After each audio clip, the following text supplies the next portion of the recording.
Maribor je pokazal, kako je treba nastopiti proti skorumpirani oblasti in se mi zdi edino smiselno, da Ljubljana in druga mesta odgovorijo najprej na začetku na lokalnem nivoju, potem se pa zadeve še lahko širijo. Da smo tu zato, ker nam ni vseeno in zato, ker je treba nekaj spremeniti v tej naši gnili državi. In zato bi moralo biti tukaj veliko več ljudi, ker moč množice, torej množica ima izredno moč. To se je videlo takrat, ko smo Janša ven zapor spravili. Ta množica ga bo spravila tudi nazaj. 90 tisoč me pa dolgujejo zdaj. In nisem dolgo. In bom šel in še bom šel. In obljubo mi je, da v plaču pa ni več plačal. Bil je nakazan, denar sam je bil nakazan na prenakazali so ga naprej, na njegovega sina še pa. Je dokazano, je bilo. Tak človek nikoli ne sme biti na takem mestu, ko ima javni denar.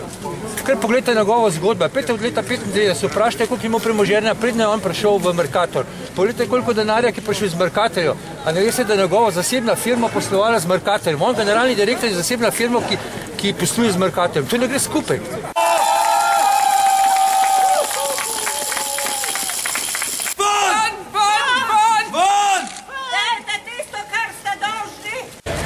Koga bi vi predlagali za novega župana mesta?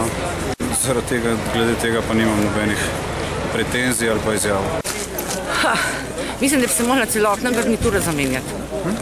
In da bi morali dati priložnost mladim, neskorumpiranim in ne se oni, ki so stari, že enkrat umaknejo in grejo malček na morje.